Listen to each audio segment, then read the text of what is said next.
I still feel like we're a bit jamming with all that music. It's pretty cool. Hi.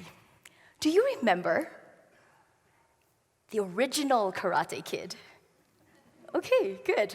I'm assuming that means yes, okay. We're gonna do some moves, so wax on, wax off. You guys ready? You gotta do it with me. Wax on, wax off. Awesome. Okay, let's go for a ride. We're gonna change gears. We're going to drive a car. So show me how you drive your car. Okay, some 10 and 2, some one-handed. Not sure. Okay, let's make some music. We are a concert hall after all, so let's make some music. We're going to pretend we have a piano in front of us. We're going to play to our heart's content. You guys ready? Pretend you can, just make it with your mouth, it's all good.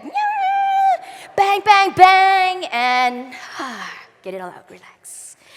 Now, what do these actions have in common, besides my crazy sounds? We're all using and requiring the use of our hands. So, what do our hands do for us? Well, biologically, our hands are the agents of our brain. We use our hands to learn about the world around us. We're processing all our interactions and making meanings of them. We're continuously learning through doing. And this is the idea of embodied cognition. Now, at the start of our lives as children, we are busy interacting with our environment, and we should be anyway, because our brains need to make those sensory connections, like smelling, touching. But at the same time, our brains are busy laying the foundations for executive functioning skills. And this looks like working memory, problem solving, self-regulation. Now, this learning by doing isn't a new concept by any means. Of course, it was set out in the 1900s by theorists, and much of our school curriculum is based on this type of theory, right? It was set out by practitioners of the time, like Maria Montessori, might be a familiar name, and Jean Piaget, maybe not so familiar. But today, we are exposed to a different kind of technology, a different kind of medium, if you like. So, if you imagine a screen in front of you, we're going to scroll left, your left. Okay, do it with me, come on. Now, scroll right. We're looking for an app, really. Oh, found it. Tap on it. Open it. Now, scroll down. Terms and conditions. Except to give your data away. Okay. Now, tap one more time, and off we go. All right. Now, what are we doing with our hands? These one-finger motions. Think about our children who are touch-screen users. Are these enough to build embodied cognition? So how do our hands help us learn? We are masters of play. And in order to play, we use our hands. So I am a mom. My kids are over there somewhere, maybe. Yeah, see them waving, good. And I'm an educator, and I work at Telespark Science Center right here in our beautiful city. I love my job, okay? I get to play a whole lot, and the best part is I get to help children play with me, and sometimes grown-ups too. I also get to set my hand on fire, but that's also kind of cool. But through my experience, I get to see all this play in action, and I get to understand the direct and indirect benefits of play. So what do I mean by that? The direct benefits of play are those sensory discoveries. Hard, soft, ew, ouch. But then there's also developing skills through tool use. All these contribute to embodied cognition. But you've also got indirect benefits, and all these contribute to other areas of brain development as well. So, take for example, literacy. Playing with patterns helps with language development, language processing, reading. If you're problem solving, okay, you're taking risks, understanding risks. And this helps with building resilience, grit, develops confidence. That's really important too. So just the other day, I was playing with two brothers, and well, let's call them Jax and Travis. Now, we were stacking cups. Jax is about 3, and he said his tower, the tallest of them all, was the Eiffel Tower in Paris. Okay, all right, Jax. But Travis is 5, and he is obsessed with airplanes right now, so all about the flying stuff. And his tower was the control tower at the Calgary airport. The side effects of our play was this all this incredible amount of imagination and contextual learning that's taking place all at the same time. This is not something that a device can offer directly. And you might say, but Sue, there is an app for that. Sure.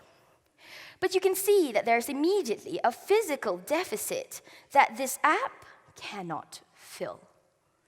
Now, another time I was talking to a girl, and she was telling me all about these art games that she's been playing. Oh, so exciting, these art games. And I was like, okay, let's play them. How do we play? And she's like, on my tablet, of course. So somehow, we've managed to take very tactile things like arts and crafts and made it into something virtual, like virtual Play-Doh, virtual coloring sheets, virtual. It's like me saying, I can now play soccer because I watched the World Cup. No.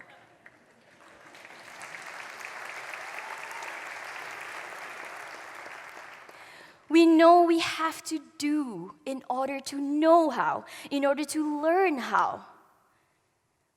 And it's especially important for our children.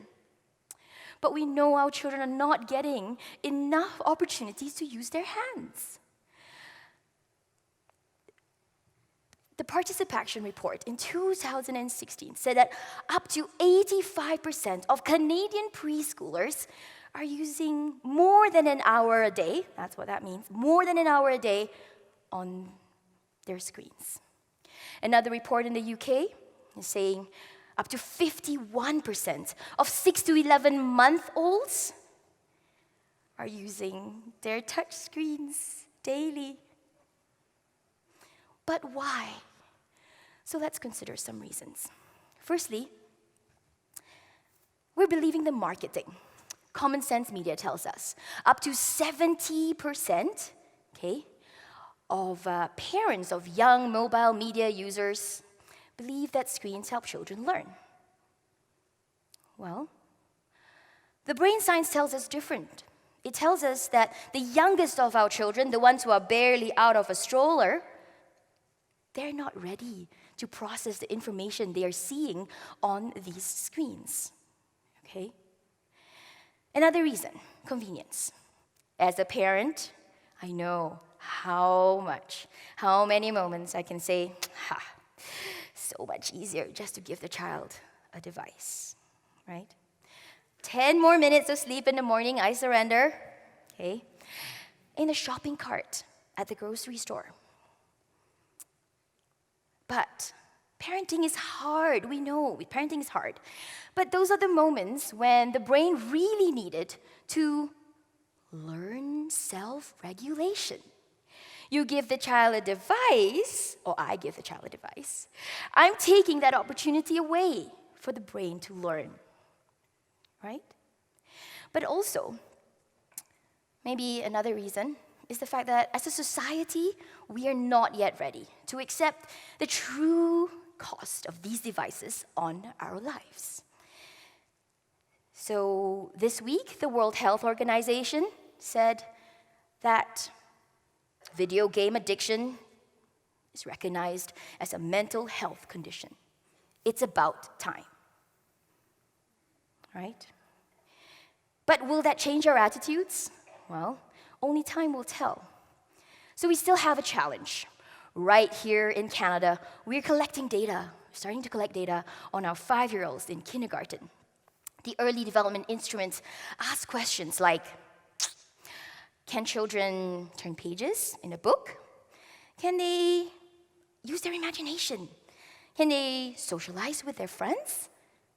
Well, the aim is to take a broad snapshot of how our children are doing as they enter into their school-age years. It covers these 5 developmental areas.